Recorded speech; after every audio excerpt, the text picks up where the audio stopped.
Welcome back, everyone, to Securing the Future podcast. We have a really interesting episode today. I'm super excited. There's a lot of things that I don't know about this topic that I'm fascinated to learn. We are going to talk about the future of car hacking, vehicle security. So, really interesting stuff. I'm your host, Jesse Metters, and of course, my co host, Ramin Lemay. What's up, guys?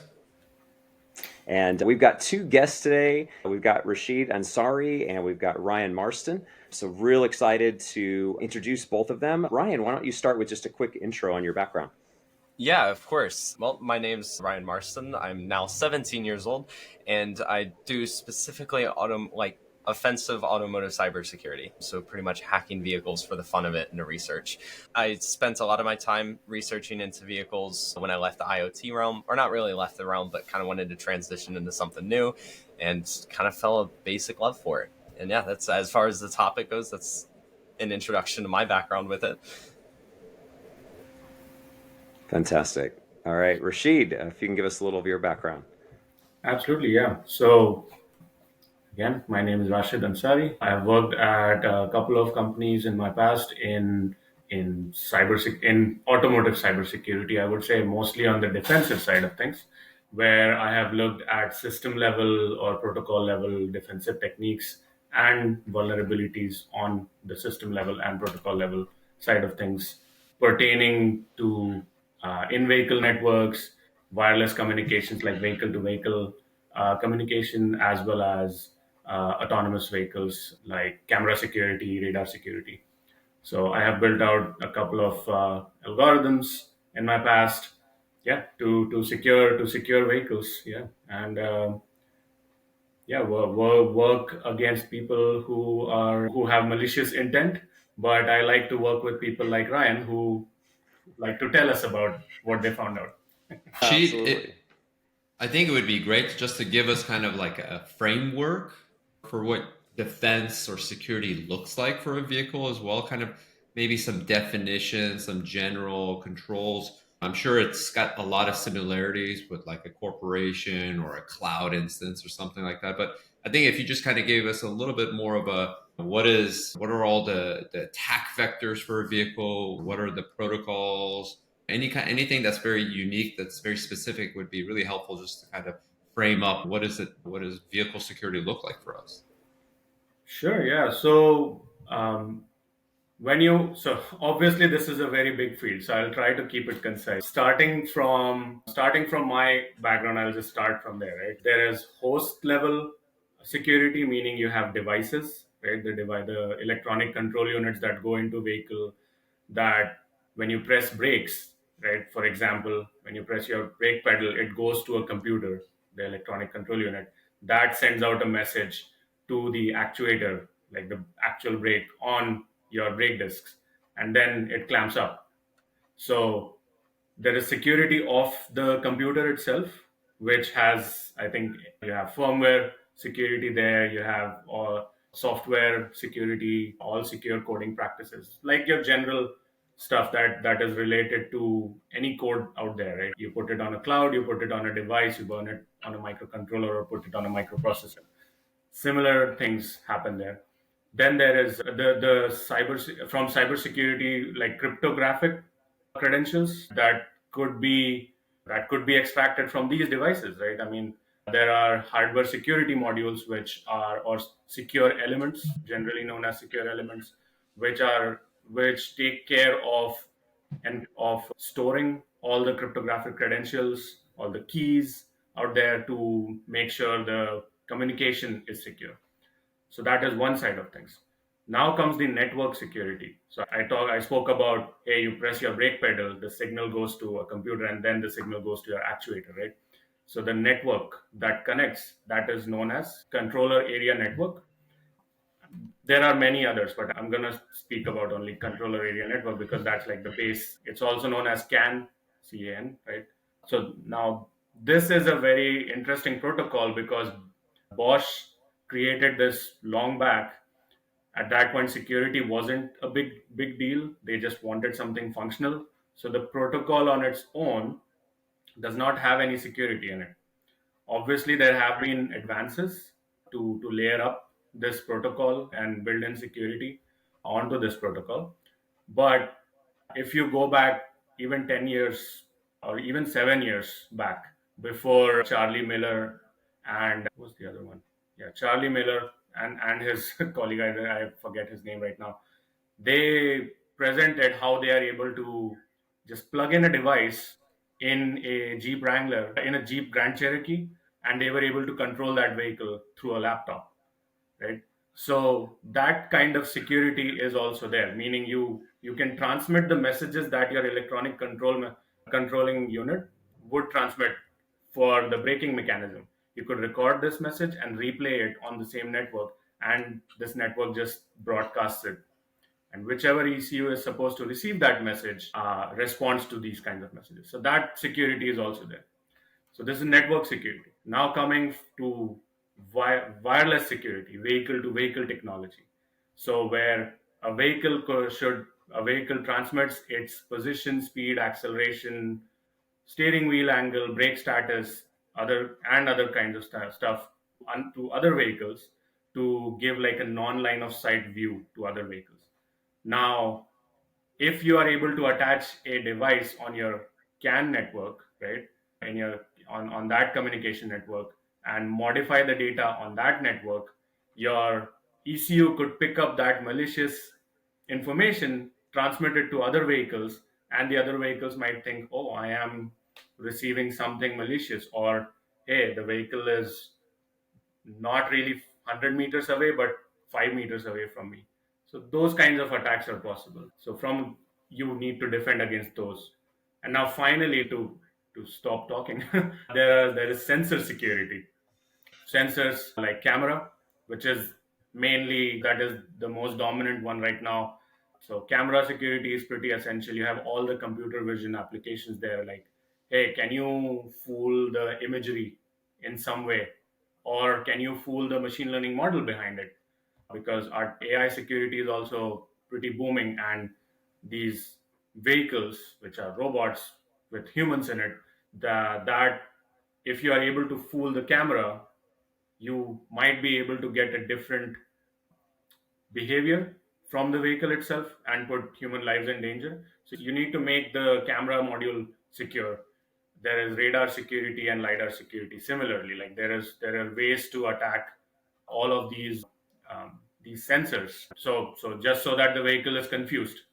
And when you go into level 3, level 4 autonomy, where you don't even have a steering wheel, it becomes a greater issue.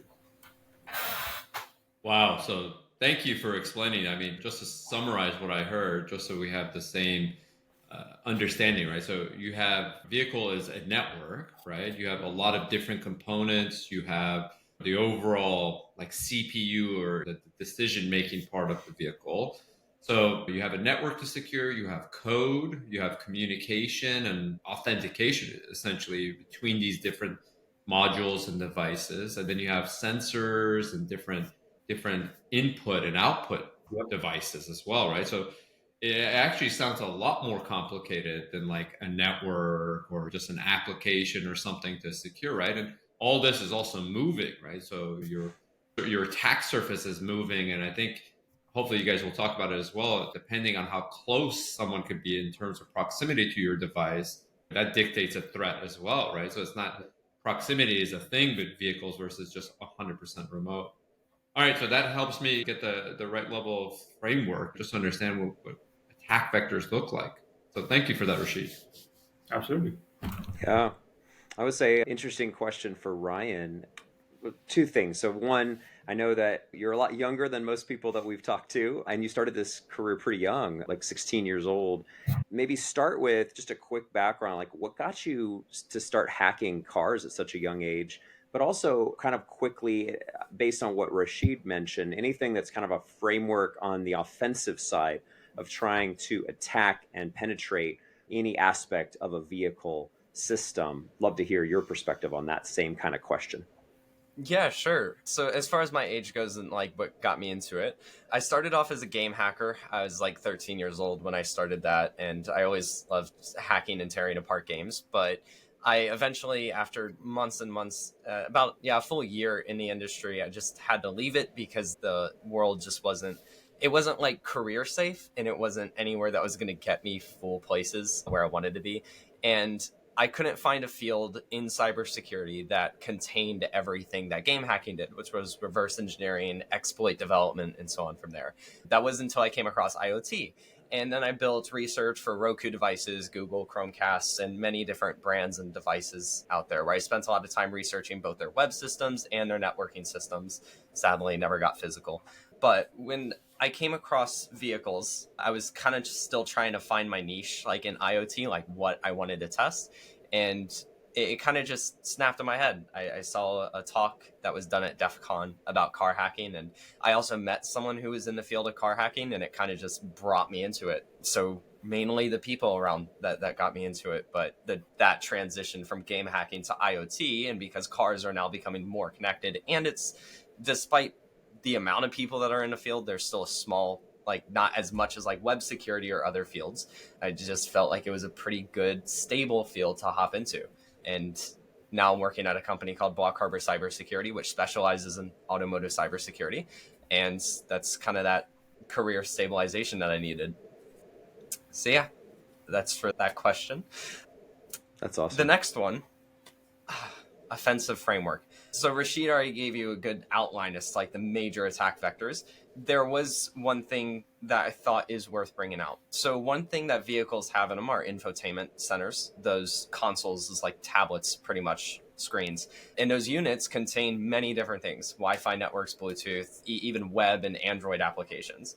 So a lot of what commonly you're going to see too is many different remote vulnerabilities that happen as a result of APIs being insecure in the infotainments. For example, there was this wasn't specifically for infotainment systems, but more or less for applications that can manage a vehicle. But there was research done by a researcher called Sam Curry, and he was able to intercept the network traffic between a mobile application that was for a vehicle, and he was able to break, I think, some of the APIs and break path authentication, I think it was, authentication, and he was able to remotely control the vehicle from different destinations and stuff like that, which I thought was pretty cool, just by brute forcing the VIN number. I think it was the VIN, but that whole story, not so super clear in my head, but it definitely was a good example of like remote vulnerabilities. So there are many different things to attack. A lot of people are focused on protocols like, what do you call them? Radio frequency replay attacks, which is where you record a signal and then replay it back to its destination, acting as if it is the original source. But the teams that I'm used to, and the ones that I've worked with too, also like focusing on more of your low hanging fruit, like your web vulnerabilities and stuff, because those are the most dangerous due to how far away they can be exploited, like in another country, for example. Wow. I have a question. Is there a scary to think about like what we step into every day? Sorry, I was going to ask, is there a lot of standardization around protocols and communication in vehicles? I'll give you an example. Like if you're going to browse the internet, right, there's HTTPS, there's HTTP, right? So you got protocols with kind of frameworks. Is there similar for vehicles, or are manufacturers creating those? Yeah, there definitely are. There's not as much standards as there needs to be, but for vehicle cybersecurity, and specifically just vehicles as a whole, and Raashid might be able to answer this better than I can, but there is definitely a good chunk for the time being. Yep. So, as I mentioned, the controller area network earlier, right? This was the communication standard that started off, right, and that started off very early. Then, obviously, as Ryan mentioned, and I knowingly left it out as I didn't want to speak too much, but that one is called MOST, right? Multimedia something, MOST. That's what it stands for. Yeah, I don't remember. Then there is FlexRay, there is LIN. So there are many network communication standards, each defined for their own purpose. MOST, for example, is defined for multimedia, as Ryan mentioned about the Android application infotainment system. So it's all infotainment, or your cluster that you see right in front, your dashboard cluster, your any screens that you have, all of those things. Now there is the LIN network takes care of all your body control mechanisms, like your indication, opening up the hatch of your tailgate or opening up your doors, all of those things. It takes care of that. Then FlexRay tries to compete with CAN on the same level. But we have seen CAN doing better usually, but FlexRay is also there for synchronous applications wherever you need synchronous communication.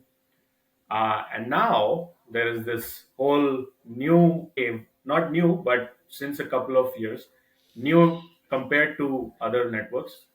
It's called automotive Ethernet. Ryan must be knowing about it. Yeah, automotive Ethernet is trying to take over all of these things, because Ethernet, we are able to get to gigabit speeds for internet. So they are trying to get that down into a vehicle as well and get rid of all the other communication networks. Um, Yeah. yeah, so there is a bunch of standardization for at least networking side of things. Got it. And then in terms of just to also understand like what's exposed, right? You guys have been very good in explaining like the attack vectors, but what's exposed? So I had a Tesla for a while. It had 4G, right? So that means it's connected to the internet, but through the internet, what are you able to do versus if you're in close proximity to the vehicle? What are you able to do in terms of like potential attacks or threats? Like, what's the difference between like being local versus the internet? Can you kind of help kind of explain that just to understand which one is more risky? And then we can go into more specific scenarios next. Yeah. Raashid, do you want to take this one or is this one for me? I'd like you to, you do this. Yeah. Yeah. Yeah. So great question. There's, God, the most, as I mentioned, the most popular one as far as close proximity is going to be your radio frequency replay attacks. Those are big right now, especially because of the Flipper Zero came out. Now everyone's popping Tesla charge ports and unlocking doors with a flipper. But it really depends on the vehicle. If you're looking at like a Tesla, for example, Teslas use automotive Ethernet, and they have an Ethernet port, I think, like right under the dashboard. And one of the guys I actually did know for quite some time that got me where I am in the car space, he was known for hacking a Tesla, and all it took him was a few small applications using that Ethernet port and exposing some API issue, like some API misconfiguration, and then he was able to control different Teslas. So there's a lot that's exposed in a vehicle, especially now, because vehicles don't just use stuff from their own departments anymore. It's from all over, different manufacturers, different third-party services. And once you find out that third-party service is running on a vehicle, for example, like Sirius XM radios, you can probably find the firmware on Google, reverse engineer the firmware, and then find some leak or some vulnerability by reverse engineering that code. There's also many other ways to explore it, but that's just one of the most notable things. And if it is a remote vulnerability, then it's going to be detrimental. Proximity range is going to be your Wi-Fi based attacks, your Bluetooth, and your radio frequency based attacks. That's going to either require close, like super close proximity, or a little bit of a distance, and some different telecommunications and stuff like that goes into that. Yep. Anything you want to on Raashid on that one, or that was Yeah, a I mean, fine I would question? like to speak from the. I think I myself and we've spoken on the more on the attack side of things. So I'd like to bring a little bit of calm here, in in the sense that yes, there are vulnerabilities because of the heterogeneity of the system of a car, right? You have all sorts of communication networks, and also all sorts of different manufacturers putting their devices in a car, right? But as I was speaking about the different communication networks or different devices, there has been a lot of research and a lot of work has already gone into separating the networks already. So separating the critical aspects of a network, like driving the car, like just getting the car moving, making sure if you turn your steering wheel, the wheels turn. If you hit your brakes, the brakes get activated. All of that has been pretty much, there has been good amount of security built in to separate that network out from all the infotainment side of things. For example, right, if you are trying to get into the network through Wi-Fi vulnerabilities or Bluetooth vulnerabilities, or even an Android application vulnerability, right? You would be like, the companies have tried to encapsulate or yeah, encapsulate anybody who is trying to get into the network into that certain containerized environment where they are only in the infotainment side of things. They aren't able to get from a different network, get through a gateway into the actual critical network. That's what they've been trying to do, obviously. And I think there is a lot of good push towards consolidating. As we are talking about heterogeneity, there is a good push towards consolidating all these modules into one. And I think Tesla started that 10, 11 years ago, by when they came out with their uh, own board, right? So they consolidated most of their things into this one board, where then it becomes, where they made, they, I don't think they coined the term software defined vehicles, but eventually that is what vehicles are going towards, where you're consolidating all your logic, all your hardware into this one board, right? One system, where you are able to take care of security, where you're able to take care of all, yeah, take care of very normal, where take care of security that comes from heterogeneity of the devices, where where the board comes from this one manufacturer, right? Or with different, obviously different components from different manufacturers, but there's this one board. Now you're creating a layer of software on top of it. You're creating hardware mitigation techniques to get rid of these kinds of attacks that we are talking about right now. Tesla started that long back. Qualcomm has been trying to push for it. I think other manufacturers are out there as well, trying to push for this software defined vehicle architecture to circumvent a lot of things, a lot of attacks that are going out there. Yep. Wow, very interesting. I know we're kind of getting towards the end of our time, but I had a question, I guess, about the future, because you kind of touched on this a little bit, Raashid. Let me ask you both this question. Do you think we will actually see a future where we are riding in autonomous vehicles securely? I'm curious on both sides what you think there. Um, Let's that start with is a Ryan. no. Curious You're on your good. You're perspective. good. um, yeah. So from my perspective, I think a lot of people like using the term that maybe in the future, especially with all these different defensive technologies and engineering perspectives, that vehicles are going to be unhackable. But as future proves, for every defensive technique comes a more evasive technique, and there's it's always going to be this cat and mouse game between engineers, defensive engineers, and offensive cybersecurity researchers. So, quick answer: no, and it may be safer, but it's not going to be fully unhackable, fully safe, even in a more farther quantum realm of things where we're starting to implement quantum networks and all this wild, far fetched stuff. Yeah, that's from my offensive perspective. Hmm. Yeah. Yeah, Yeah, Rashid. I'm a bit more optimistic, because the way we have been, yeah, I do think we will see safer autonomous vehicles, just in the sense, because as we have discussed until now, if you think about an attacker who has physical access to the vehicle, you're done. Yes, at that point it will be difficult, right? Because you have access to the vehicle. But there has been, I think, good enough amount of work to be able to put people in those vehicles and let the vehicle do its thing and run on the road functionally. Every year, I mean, every 6 months you see a breakthrough nowadays in at least functionally getting the vehicles out there and getting them to autonomously run, lane keep, or keep your distance, and obviously roam around and take people from A to B. There has been good amount of work already. All the hacks that I have seen, they have mostly been when a hacker has access to the vehicle itself. Take example of a valet, right? Somebody, you go to a hotel, nice hotel, somebody is wearing the suit of the valet or just has done some social engineering and got a job there, but has a device in his pocket. He puts that device, goes off, and then he's able to remotely control.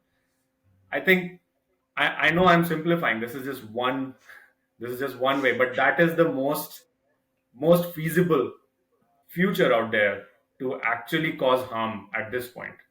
Is what I see. So I think there are good enough engineers like Ryan as well who are ethical out there, and good enough engineers on the defensive side who are working towards finding these vulnerabilities before they are exploited by the bad actors. So I do think it is possible. I do agree it's a cat and mouse game, just like every other computer network out there. But I am hopeful. Yeah. Ramin, you have maybe the last question for these two. This has been really fun. Yeah, this is a cheesy question, but this is where I would say someone that's not specialized in this industry would ask. So I remember watching, I think it was Fast and the Furious 8 or 9. It was the scene where the bad actor or the hacker was hacking all the cars and getting them all to attack a target. And when I saw that scenario, regardless of the age of the car, they were getting hacked, whether it was an old car or a new car, they're all hacking the same way. But what stuck out to me was the concept, right? The concept of could this be possible if they're within that range in the future and the cars are all electronic, where you have the proximity to all these vehicles, can you be able to control multiple vehicles and have them do what you want? Right? And so that's my question, saying, are scenarios like that ever possible to you? Or do you ever see, or do you look at hacking more? You can hack one vehicle, you can mess with its radio, maybe you could try to get into the drive and mess with that. Right. But maybe there's never going to be a scenario where I can have a virus uploaded to 50 cars and they all do what I want. Yeah, that one is a interesting one, because a lot of movies, I think this is just for the field of hacking as whole, a lot of it's blown out of proportion. I mean, we can't all say it's not impossible in the future, but the likelihood of that happening is rare, because even theoretically, if you had all the same car, they would still have to be on the same version of software for you to exploit and chain a vulnerability like that. Or they would all have to have the same component that's vulnerable, and even in synchronization, like that's so hard, even with modern networks and vehicles, to do. That's definitely way far-fetched. Yeah. And if you remember there's a dialogue where these movies, they try to get techie and fail miserably. So actor, I'm not going to say the name of her, but the actor, she specifically talks about a specific microcontroller in all these vehicles that has a specific component and a specific vulnerability, which she is able to exploit with one click, right? And I do agree with Ryan, like it's very far-fetched, because you already have so many different manufacturers. You need to have the same manufacturer or with the same component in all these cars to obviously be able to do that, and that's just not there. Like we have seen, there is good enough competition, there's good heterogeneity which helps, and good consolidation as well on the other side. So there's a good balance to not let that kind of scenario happen. Yeah, I think we would have seen similar thing if that situation would happen. Like consider cars as your microservices on a cloud network. You would need to be able to have the same vulnerability on Google Cloud, Azure, or AWS to be able to, let's say, take over all the applications, right?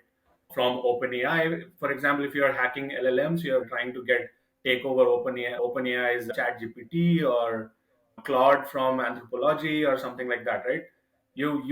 But everybody is on a different network. Everybody is using a different version of software. Everybody has different layers of security. So yeah, that's far-fetched. Good to know. That was Good a to good know. question, Ramin. Yeah. I can sleep better at night now knowing that my car is not Yeah, going yeah. to be hacked. Yeah, whenever Like whenever I would go back to India and talk to my relatives, and they would ask me what do you do, it's usually a 5 minute sentence that I have to tell what I do to explain them. And then usually their answer is, yeah, I'm gonna buy an old car which doesn't have any of this. So, and then I have to go like, there are people like me, there are my colleagues, we are doing good stuff. You should be able to drive your car safely. So yeah, Yeah. it's interesting.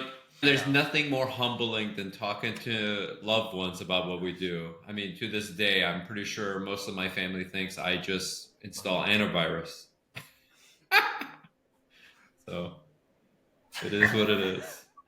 Yep. Yeah, I feel that. Yeah. Oh.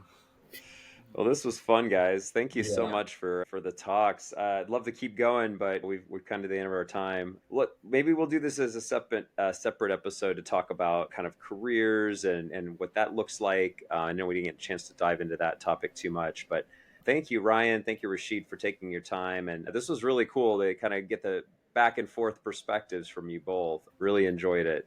So thanks again, and hopefully this was educational and informational for those out there maybe thinking about this area of concern or just the area of interest in researching it. So we'll have some LinkedIn profiles on the comment below. If you want to reach out to Ryan, ask questions about how to maybe make a career out of this, or on Raashid's side, kind of development of software for vehicles or for autonomous vehicles or the security of those vehicles.